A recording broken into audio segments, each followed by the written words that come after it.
Assalamualaikum warahmatullahi wabarakatuh. Jadi perkenalkan, nama saya Triana Putri Indriani. Saya dari Lokal A1 BK 2020.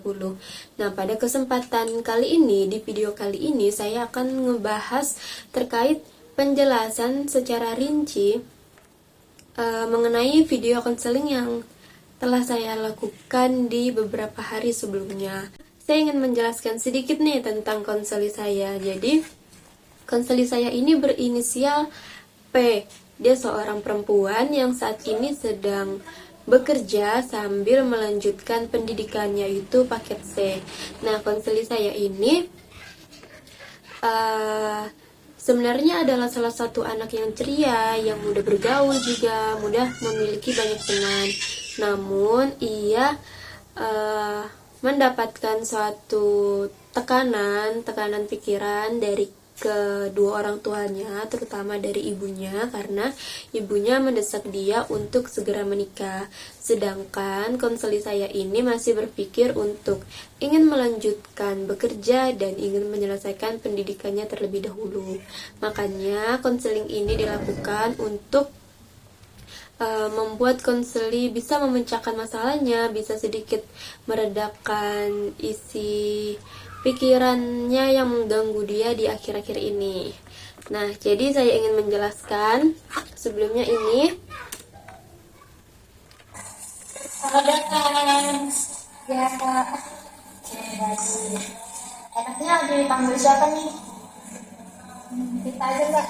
Oke, baik. Jadi ini yang barusan kita tonton adalah merupakan salah satu tahapan dari konseling, yaitu tahapan building rapport atau pembukaan atau penciptaan hubungan baik antara konseling. Nah, jadi tahapan ini adalah tahapan awalan dalam melakukan konseling.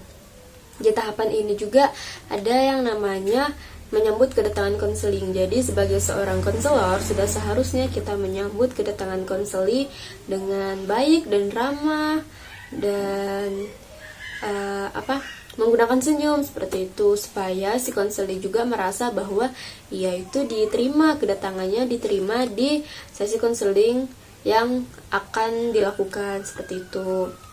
Nah, di tahapan pembukaan juga ini ada yang namanya topik netral. Topik netral ini kita sebagai konselor sebisa mungkin menetralkan si konseling supaya ia tidak merasa tegang, tidak merasa canggung, juga seperti itu.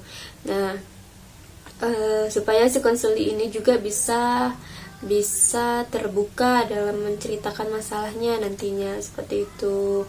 Dan di tahapan pembukaan ini juga ada yang namanya perkenalan diri. Jadi di tahapan ini konselor memperkenalkan dirinya sebagai konselor dan konseling memperkenalkan dirinya sebagai konseling, seperti itu, supaya supaya lebih kenal dan mudah dalam melakukan sesi konseling, seperti itu. Oke, selanjutnya Siapa sih untuk menceritakan sedikit permasalahan saya alami baru-baru ini dengan kakaknya. Siapa tahu dengan saya bercerita ada masukan atau saran buat saya. Kalau saya boleh tahu, intinya aja ada sedikit cerita nih, spoiler sedikit. Masalah kita ini kenapa? Masalah yang baru-baru ini saya yang bergantung masa depan hidup saya lah, kayak saya dipaksa untuk nikah.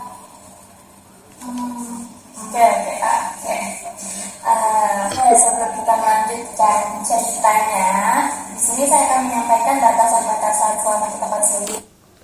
Nah, jadi yang barusan kita nonton ini adalah tahapan selanjutnya setelah tahapan building rapport, yaitu tahapan peralihan. Jadi di dalam tahapan-tahapan ini ada yang namanya menjelaskan tujuan diadakan pertemuan. Konselor sebisa mungkin atau sudah sewajibnya untuk menjelaskan tujuan diadakannya konseling ini, karena tadi konseling saya sudah mengatakan bahwa ia ingin bercerita sedikit masalah yang mengganggu hidupnya, yang mengganggu masa depannya. Jadi konselor menjelaskan bahwa diadakannya pertemuan pada konseling ini untuk membahas ataupun memecahkan masalah yang sedang dihadapi oleh konseling. Nah, kemudian pada tahapan ini juga ada yang namanya peralihan ke topik inti. Jadi, konselor mengajak konseli untuk bercerita sedikit tentang masalah yang ia alami atau inti dari masalah yang ia alami. Nah, kalau di video ini tadi konseli mengatakan bahwa ada masalah yang mengganggu dia, yang mengganggu masa depannya. Nah, jadi masalah konselinya nih, apa sih yang mengganggu dia? Ini sudah saya bahas di awal video tadi, bahwa konseli mendapatkan tekanan atau pemikiran yang mengganggu dia karena desakan ibundanya yang mendesak dia untuk segera menikah. Sedangkan si konseli juga masih harus menyelesaikan pendidikannya dan masih harus bekerja, masih ingin bekerja dan masih ingin bersenang-senang seperti itu. Nah, kemudian pada tahapan peralihan juga ini ada yang namanya menyampaikan batasan. Jadi konselor di sini menyampaikan batasan-batasan kepada konseli bahwa selama proses konseling berlangsung, konselor meminta kepada konseli untuk tidak makan dan minum, tidak bermain HP, dan bersungguh-sungguh dalam mengikuti sesi konseling supaya sesi konseling juga berjalan dengan lancar dan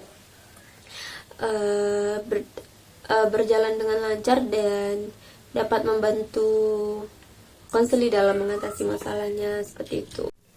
Tidak lupa juga konselor di sini menyampaikan beberapa asas yang ada dalam bimbingan dan konseling seperti asas kerahasiaan dan asas keterbukaan. Gunanya sebagai asas keterbukaan gunanya sebagai konseli ini bisa terbuka dalam menyelesaikan masalahnya supaya berjalannya konseling ini tuh lancar seperti itu. Dan asas kerahasiaan gunanya untuk menjaga kerahasiaan konseli, karena sudah seharusnya seorang konselor bisa untuk merahasiakan cerita dari konseli jika memang cerita itu merupakan salah satu cerita yang konseli tidak ingin disebarluaskan ceritanya. Oke, selanjutnya. Apa sih yang mengganggu sampai cerita di sini? Jadi beberapa bulan yang lalu itu saya sempat dijodohkan sama orang tua, yang mana yang dijodohkan itu kan kita nggak pernah tahu, apalagi komunikasi dengan laki-laki yang dijodohkan.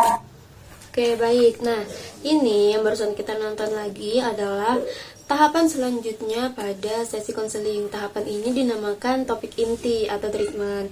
Nah, jadi di topik inti ini, sebelum kita melanjutkan di topik inti ini, sebagai seorang konselor harus menanyakan dulu nih kesiapan konseli, apakah ia sudah siap atau belum untuk melanjutkan ke tahapan berikutnya, dan apakah dia sudah siap atau belum untuk menceritakan masalah yang sedang dihadapinya.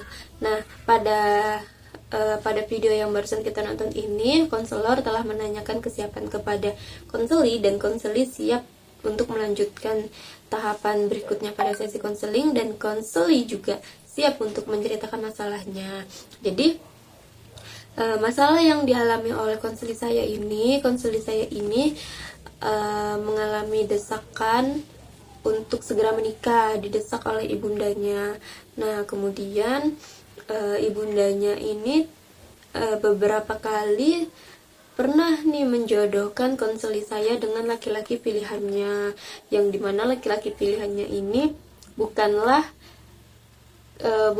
orang yang konseli saya mau, dan konseli saya ini juga tidak kenal. Sudah beberapa kali bundanya menjodohkan konseli saya seperti itu, namun konseli saya selalu menolak. Alasannya karena menurut konseli saya ini, perjodohan itu bukanlah jalan yang terbaik untuknya, karena di sisi lain konseli saya ini tidak kenal dengan laki-laki yang dipilihkan oleh ibunya. Kemudian konseli saya ini juga merasa bahwa jika dia menerima perjodohan itu dan dia menikah dengan laki-laki pilihan oleh orang tuanya, oleh ibundanya, dia merasa bahwa bagaimana nantinya kalau rumah tangganya tidak harmonis, bagaimana nanti jika di dalamnya hanya terisi oleh keributan-keributan. karena tidak kecocokan mereka berdua seperti itu. Nah, konseling saya ini juga sebenarnya sudah beberapa kali bicara kepada orang tuanya bahwa dia tidak ingin dijodohkan, dia masih ingin melanjutkan pendidikan dan masih ingin untuk bekerja. Namun orang tuanya, terutama ibunya, tidak memperdulikan keinginan konselinya. Ia tetap saja kekeh mendesak konseli untuk segera menikah, dan bahkan tanpa sepengetahuan konseli, ibunya itu kadang mengundang seorang laki-laki yang ingin ia jodohkan kepada konseli saya ini. Seperti itu. Nah, kemudian setelah mengajak konseli bercerita pada masalahnya, kemudian ada yang namanya feedback dari tim. Nah, jadi setelah konseli menceritakan masalahnya, tidak lupa sebagai seorang konselor kita memberikan feedback kepada konseli. Di sini saya menanyakan dulu nih, memangnya kenapa sih konseli saya ini tidak mau dijodohkan? Apakah konseli saya ini pernah berpikir kalau misalkan dia menerima perjodohan ini, bisa saja nantinya rumah tangga dia akan harmonis, akan baik-baik saja, seperti itu. Namun konseli saya tidak pernah berpikir seperti itu, karena dia masih menganggap bahwa perjodohan itu tidak baiklah untuknya, karena bukan orang itu yang dia mau, seperti itu. Nah, kemudian setelah tahapan feedback, ada yang namanya meminta konseli melihat masalah dari sudut pandang yang lain. Nah, sudut pandang yang lain yang itu tadi, yang apakah konseli saya ini pernah melihat jika misalkan dia menerima perjodohan dari kedua orang tuanya, dia berpikir bisa saja nanti rumah tangganya akan baik-baik saja, akan harmonis saja. Namun konseli saya tidak pernah berpikir seperti itu, karena mungkin menurut konseli saya ini, perjodohan itu adalah hal yang hal yang tidak baik untuknya, karena menurutnya orang tuanya ini hanya bisa mendesak dia dan tidak memikirkan atau memperdulikan sebenarnya apa sih keinginan konseli saya ini yang terutama. Nah, pada konseling kali ini, konseli menceritakan bahwa dia masih ingin melanjutkan pendidikannya dan masih ingin bekerja, dan sebenarnya konseli saya ini telah memiliki seorang kekasih. Ia sangat ingin menikah dengan kekasihnya tersebut. Seperti itu, bukan menikah dengan laki-laki yang dipilihkan atau dijodohkan oleh ibunya, seperti itu.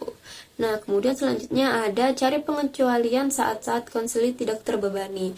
Dalam sesi konseling ini, saya sebagai seorang konselor menanyakan kepada konseli waktu-waktu kapan saja dan tempat-tempat di mana saja konseli merasa dirinya nyaman, dan konseli mengatakan bahwa dirinya nyaman saat ia tidak berada di rumah, saat ia pergi jalan, pergi bersama teman-temannya untuk sekedar nongkrong ataupun ngopi ataupun hanya jalan-jalan. Nah, saat-saat itulah konseli saya ini merasa dirinya bebas, merasa dirinya tenang, karena tidak bertemu dengan ibunya, tidak mendapat desakan juga, seperti itu. Jadi konseli saya ini merasa nyaman dan bebas saat-saat ia tidak berada di lingkup rumahnya. Melupakan masalah itu dengan cara saya keluar dari rumah, jalan-jalan, seperti itu.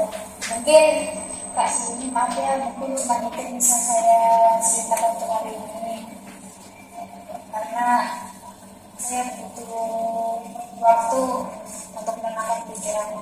Ya. Oke, baik. Nah, ini video barusan ini saat-saat konseli sedang menceritakan waktu dan tempat-tempat di mana saja ia merasa nyaman dan tidak terbebani oleh masalah yang ia alami. Nah, pada video ini juga konseli mengatakan bahwa konseli saya ini membutuhkan waktu untuk menenangkan pikirannya, dan pada video yang barusan kita nonton ini konseli menyudahi menceritakan masalahnya pada tahapan mencari pengecualian saat konseling tidak terbebani oleh masalahnya. Nah, jadi saat konseling saya meminta untuk menyudahi sesi konseling dan konseling mengatakan bahwa ceritanya sudah cukup dan ia membutuhkan waktu, di sini sebagai seorang konselor kita tidak bisa memaksa untuk konseling terus menceritakan masalahnya. Jadi sesi konseling pertama ini disudahi pada cari pengecualian saat konseling tidak merasa terbebani oleh masalahnya. Nah, di sini konseling saya ini merasa tidak mampu untuk menceritakan masalahnya dan meminta waktu untuk menenangkan dirinya. Nah, jadi di sini saya sebagai seorang konselor juga tidak bisa memaksa konseling untuk terus bercerita, karena kan hanya konseling lah yang mampu dan tahu nih potensi dirinya bercerita sampai di mana, dan hanya konseling juga yang bisa menyelesaikan masalahnya seperti itu. Jadi sebagai seorang konselor di sini kita tidak bisa memaksa. Jadi konseling pada sesi 1 ini disudahin di sini dan akan dilanjutkan pada sesi konseling keduanya. Jadi konselor bersama konseli mengatur waktu untuk melakukan pertemuan di sesi kedua seperti itu. Nah, videonya ini akan kita lanjutkan pada sesi konseling kedua. Oke, baik. Nah, di sini saya akan memperlihatkan sebentar bagaimana proses sesi konseling kedua.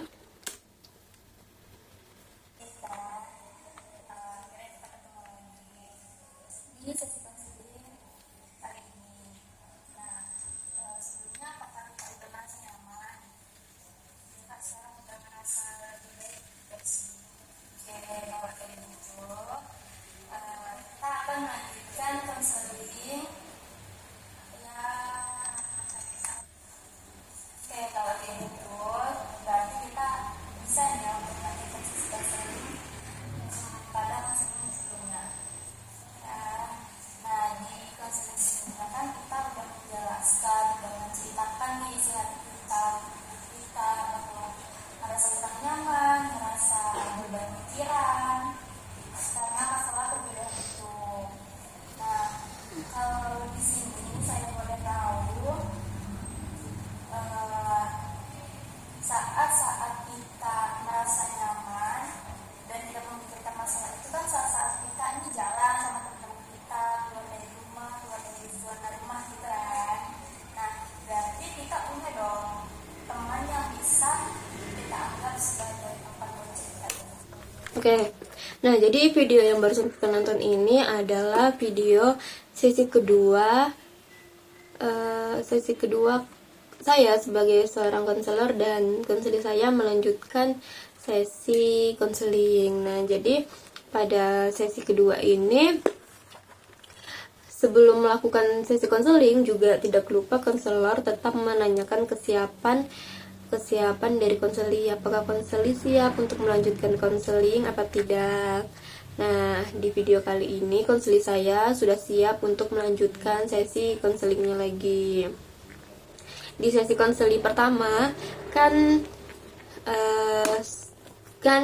saya sebagai seorang konselor dengan konseling saya sudah sampai di titik cari pengecualian saat konseling tidak merasa terbebani dan merasa kuat dalam menghadapi masalahnya. Kemudian di sesi kedua ini kami melanjutkan pada bagian mencari historis yang mendukung pandangan baru konseling. Jadi di sesi kedua ini konseling menceritakan bahwa dia sudah mampu berbicara, sudah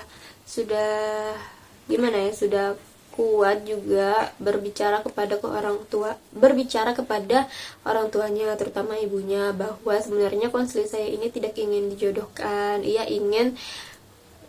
ingin menikah dengan laki-laki pilihannya. Kemudian pada sesi konseling kedua ini juga konseling menceritakan bahwa konseling sudah memiliki kekasih, dan akhirnya ibu dari konseling saya ini juga mengerti dan memahami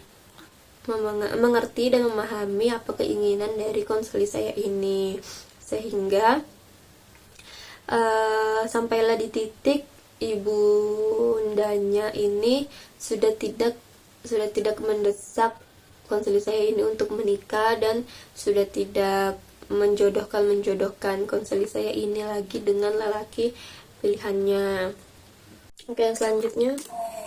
Nah, sampai saat ini apakah kita sudah punya rencana ke depannya lagi mau seperti apa, ataukah mungkin hanya mengikuti alur dulu, atau hanya masih menjalin hubungan dulu lah kita selanjutnya? Ya, insya Allah, karena saya juga udah mengenalkan laki-laki seperti apa yang saya mau, ya insya Allah jika memang tidak ada halangan, kami akan melanjutkan pernikahan. Oke, nah baik. Jadi di video ini jadi di video kali ini saya sebagai konselor dan konseli saya bersama-sama untuk merencanakan atau berspekulasi tentang masa depan konseli. Nah, ternyata konseli saya ini menceritakan bahwa ia sudah siap dalam menata kehidupannya ke depannya seperti apa, dan konseli saya ini alhamdulillahnya beberapa bulan ke depan akan melaksanakan pernikahan dengan laki-laki pilihannya, dengan kekasihnya, dan alhamdulillah ibundanya juga setuju dan merestui konseli saya ini.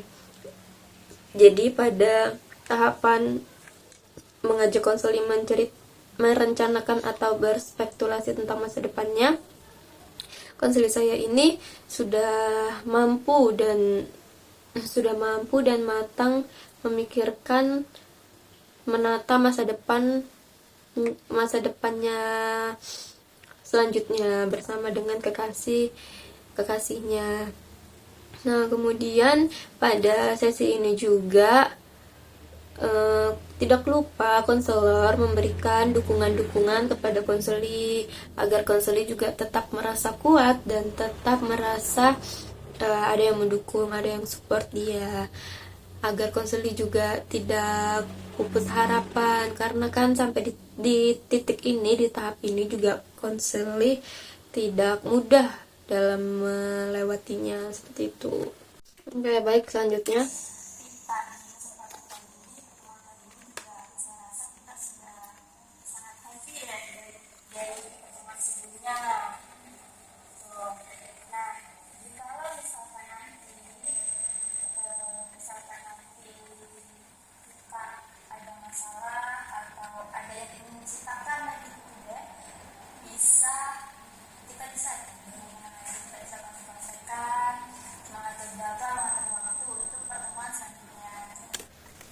Oke, baik. Jadi ini video kali ini adalah merupakan tahapan terakhir dari sesi konseling, yaitu tahapan terminasi atau tahapan pengakhiran. Nah, di sesi konseling kali ini, pada tahapan pengakhirannya, konselor merangkum seluruh pencapaian yang telah dicapai oleh konseli.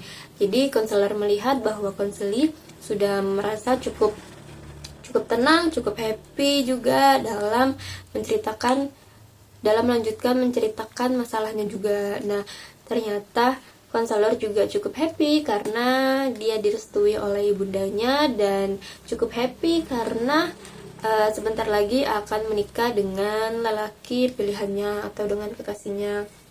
Kemudian, pada tahapan terminasi ini juga, konselor membuat jadwal pertemuan selanjutnya jika perlu. Nah, namun sesi konseling kali ini tidak perlu untuk melanjutkan jadwal pertemuan. Konselor hanya menunggu jika konseli ingin menceritakan lagi masalahnya, seperti itu, dan konselor hanya menunggu konseli menghubungi menghubunginya untuk menceritakan masalah-masalah selanjutnya lagi. Nah, kemudian pada tahapan terminasi ini juga konselor menutup sesi konseling dengan memberikan konselor motivasi-motivasi atau harapan-harapan supaya konseli juga merasa tetap kuat dan tetap didukung. Seperti itu. Tidak lupa juga mengucapkan terima kasih kepada konseli dan menutup sesi konseli dengan baik dan berkesan, seperti itu. Nah, jadi telah selesailah pembahasan tahapan-tahapan dan sedikit cerita saya bersama konseli saya saat melakukan konseling. Maka selesailah juga video ini. Terima kasih banyak, mohon maaf jika ada salah kata. Saya tutup video kali ini dan saya tutup pembahasannya. Wabillahi taufiq wal hidayah. Wassalamualaikum warahmatullahi wabarakatuh.